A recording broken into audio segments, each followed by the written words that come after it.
వైఎస్ఆర్ కడప జిల్లా బద్వేలు నియోజకవర్గం ఆమగంపల్లి నుంచి ఏపీసీసీ చీఫ్ వైఎస్ శర్మిలారెడ్డి ఎన్నికల ప్రచారాన్ని ప్రారంభించారు. ఈ సందర్భంగా ప్రజలను ఉద్దేశించి ఆమె మాట్లాడుతూ వైఎస్ఆర్ కాంగ్రెస్ ముఖ్యమంత్రిగా ఎన్నో అద్భుతాలు చేశారు. రాష్ట్రాన్ని జగన్మోహన్ రెడ్డి బీజేపీకి తాకట్టు పెట్టారు. విభజన హామీలు ఒక్కటి అమలు కాలేదు. ప్రత్యేక హోదా ప్రస్తావన లేదు. కడప స్టీల్ ప్రారంభం కాలేదు. హంతకుడికి మళ్లీ సీటు ఇచ్చారు. హంతకులను కాపాడుతున్నారు. ఇది దురదృష్టం, దుర్మార్గం, ఇది అన్యాయం. హంతకులు మళ్లీ చట్టసభల్లోకి వెళ్లకుండా ప్రజలు అడ్డుకోవాలి. న్యాయం ఒకవైపు, అధికారం ఒకవైపు, అధర్మం వైపు నిలబడ్డ అవినాష్ రెడ్డి కావాలా, న్యాయం వైపు నిలబడ్డ వైఎస్ శర్మిల కావాలా? ప్రజలు నిర్ణయం తీసుకోవాలి. హత్య రాజకీయాలు చేసే అవినాష్ రెడ్డిని కాపాడే జగన్ రెడ్డిని ఇద్దరిని ఓడించాలి. రాష్ట్రం అభివృద్ధి చెందాలి అంటే హత్య రాజకీయాలకు స్వస్తి పలకాలి. కాంగ్రెస్ అధికారంలోకి వస్తేనే రాష్ట్రం అభివృద్ధి జరుగుతుందని అన్నారు.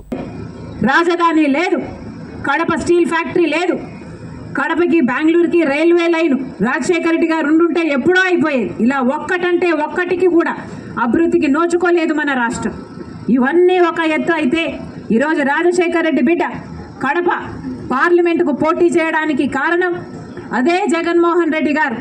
ఎవరైతే రాజశేఖర రెడ్డి గారి తమ్ముడు వివేకానంద రెడ్డి గారిని హత్య చేశారో మళ్ళీ ఆ హత్య చేసిన వాళ్ళకే జగన్మోహన్ రెడ్డి గారు మళ్ళీ ఎంపీ టికెట్ ఇచ్చారు.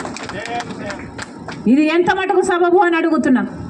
దోషులు వాళ్ళు అని సిబిఐ చెప్తుంది, సాక్ష్యాలు చెప్తున్నాయి, ఆధారాలున్నాయి, వాగ్మూనాలున్నాయి. ఇలాంటి అన్ని ఉన్నప్పటికీ కూడా ఈ రోజు వరకు కూడా హత్య చేసిన వాళ్ళకి ఇంకా శిక్ష పడలేదు అంటే జగన్మోహన్ రెడ్డి గారు అధికారాన్ని అడ్డుపెట్టుకొని వాళ్ళని కాపాడుతుండడమే కారణం.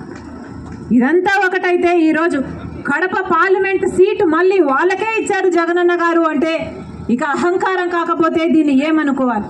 అధికారం ఇచ్చింది ఎందుకు? అధికారం ఇచ్చింది జగనన్న గారికి స్పెషల్ స్టేటస్ తీసుకొస్తారు. ఓట్లేసింది ఎందుకు? పోలవరం